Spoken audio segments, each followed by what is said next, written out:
Hello everyone, नमस्कार है आपका। इस चैनल में आपका स्वागत है और मेरा नाम है शुभम कुमार। आज हम लोग जो previous year paper TRE one का है उस सीरीज़ में आगे बढ़ते हुए थर्ड वीडियो है ये। अगर पहले का आपने फर्स्ट और सेकेंड वीडियो हिस्ट्री और ज्योग्राफी का previous year paper TRE one का नहीं देखा है तो जाकर के चैनल पे देख सकते हैं। ये वीडियो इकोनॉमिक्स का होने वाला है। जैसे कि आप लोगों को पता है 120 मार्क्स का एग्जामिनेशन है बीपीएससी टीआरई 9-10 का, और उसमें से 80 मार्क्स आपको सब्जेक्ट स्पेसिफिक सोशल साइंस से पूछेगा, जिसमें से दो पेपर आपको लेना कंपलसरी है। तो उसी में का 40-40 क्वेश्चन का मैं वीडियोस ला रहा हूँ previous year paper TRE one का। तो ये इकोनॉमिक्स का होने वाला है पीवाईक्यू। पीवाईक्यू क्यों इम्पॉर्टेंट है?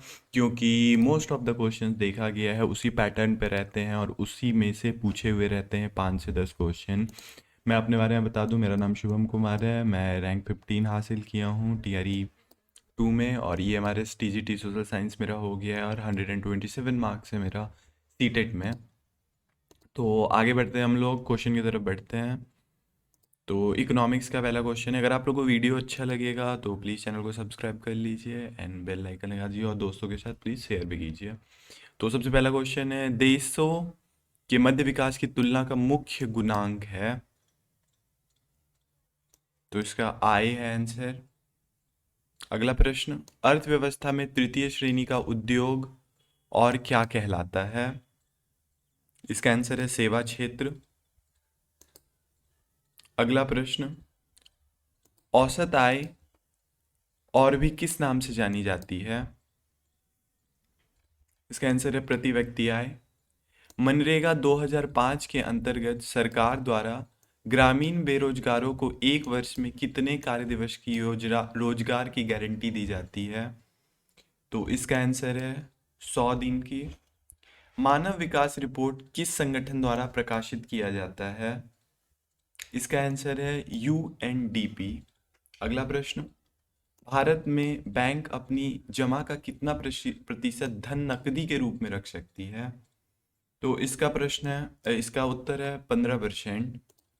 अगला प्रश्न हम लोग देखेंगे, सातवां प्रश्न,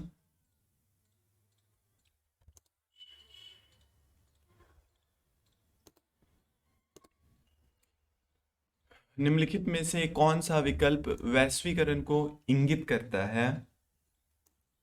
इसका उत्तर है देशों के मध्य तीव्र आर्थिक एकीकरण। अगला प्रश्न है, अनुचित व्यापार प्रथाओं एवं शोषण के विरुद्ध उपभोक्ताओं के पास कौन सा अधिकार है? तो इसका आंसर है उपर्युक्त में से कोई नहीं। सही जवाब आप लोग कमेंट बॉक्स में लिख सकते हैं। अगला प्रश्न हम लोग देख रहे हैं, भारत सरकार द्वारा उपभोक्ता संरक्षण अधिनियम कोपरा कब पारित किया गया? तो इसका आंसर है 1986 में। अपने नागरिकों को सरकार से उसके कार्यों के बारे में सवाल करने का अधिकार देने के लिए कौन सा अधिनियम पारित किया गया? तो इसका उत्तर है आरटीआई, राइट टू इंफॉर्मेशन। अगला प्रश्न है, भारत में राष्ट्रीय उपभोक्ता दिवस मनाया जाता है। इसका उत्तर है 24 दिसंबर को। किस बहुराष्ट्रीय कंपनी ने छोटी भारतीय कंपनी पारक फूड्स को खरीदा है? मैं आपको एक बात बता देना चाहता हूँ, ये सारे क्वेश्चन एनसीईआरटी से हैं, तो कहीं और से नहीं। आप लोग एनसीईआरटी 9-10 का बस पढ़ना है। तो इसका है कारगिल फ्रूट्स। अगला प्रश्न हम लोग देखेंगे, क्वेश्चन नंबर 13, मनरेगा अधिनियम के बारे में निम्नलिखित में से कौन सा गलत है? क्वेश्चन आप लोग पढ़ लीजिए। इसका आंसर है, यदि सरकार असफल होती है तो यह रोजगार भत्ता नहीं देती है। तो मनरेगा है 100 दिन का रोजगार का गारंटी है और 625 जनपदों में काम करने का अधिकार है। निम्नलिखित में अगला प्रश्न है, निम्नलिखित में से कौन सा क्रेडिट की शर्तों के अंतर्गत नहीं आता है? तो इसका आंसर है जमा, सी। अगला प्रश्न है, 2016 के आंकड़ों के अनुसार निम्नलिखित देश में से बेहतर मानव विकास निष्पादन वाला देश कौन सा है? इसका आंसर है श्रीलंका। अगला प्रश्न है, आरबीआई के बारे में निम्नलिखित में से कौन सा गलत है? तो आरबीआई ग्राहकों से जमा स्वीकार करती है, गलत है। ग्राहकों से, जैसे कि हम लोग जैसे आदमी से वो जमा स्वीकार नहीं करती है। क्वेश्चन नंबर 15 है, डैश वह स्थिति है जब दोनों पक्षों को एक दूसरे की वस्तुओं को बेचने और खरीदने के लिए सहमत होना पड़ता है। तो इसका उत्तर है चाहतों का दोहरा संयोग। इसको इंग्लिश में डबल कोइंसिडेंस ऑफ वांट्स कहते हैं। अगला प्रश्न, भारत सरकार ने विश्व स्तरीय सुविधाएं देकर विदेशी कंपनियों को भारत में निवेश के लिए आकर्षित करने के लिए कदम उठाए। इन औद्योगिक क्षेत्रों को क्या कहते हैं? तो इसका आंसर है स्पेशल इकोनॉमिक जोन, विशेष आर्थिक क्षेत्र कहा जाता है। अगला प्रश्न हम लोग देखेंगे, 19वां प्रश्न है, जीडीपी एक विशेष वर्ष के दौरान उत्पादित डैश का कुल मूल्य है। इसका आंसर है सभी अंतिम सामान और सेवाओं का कुल मूल्य है जीडीपी। अगला प्रश्न है, आर.एन. मल्होत्रा कमेटी संबंधित है बीमा क्षेत्र से। भारत में काली क्रांति संबंधित है। इसका उत्तर है कच्चा तेल उत्पादन से। सरकारी व्यय को नियंत्रित करने का प्राधिकार है वित्त मंत्रालय को। अगले प्रश्न की तरफ बढ़ते हैं, भारत में नकदी फसल कौन सी नहीं है? इसका उत्तर है जौ। भारत अधिकतम विदेश मुद्रा किसके निर्यात से कमाता है? इसका उत्तर है कपड़ा। भारत में प्रथम पंचवर्षीय योजना का आधार है।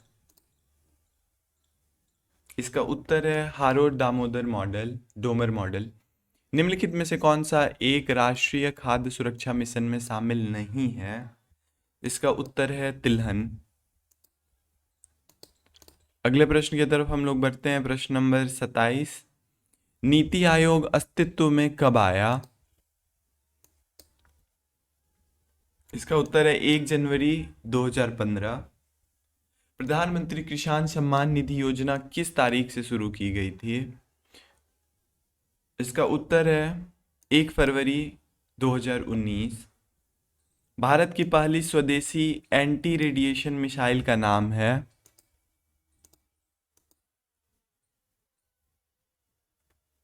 क्वेश्चन नंबर 28, इसका उत्तर है इनमें से कोई नहीं। अगर आपको इसका आंसर पता है तो कमेंट बॉक्स में बता सकते हैं। चैनल को सब्सक्राइब कर दे, लाइक कर दे और अपने दोस्तों के साथ भी ये शेयर करें।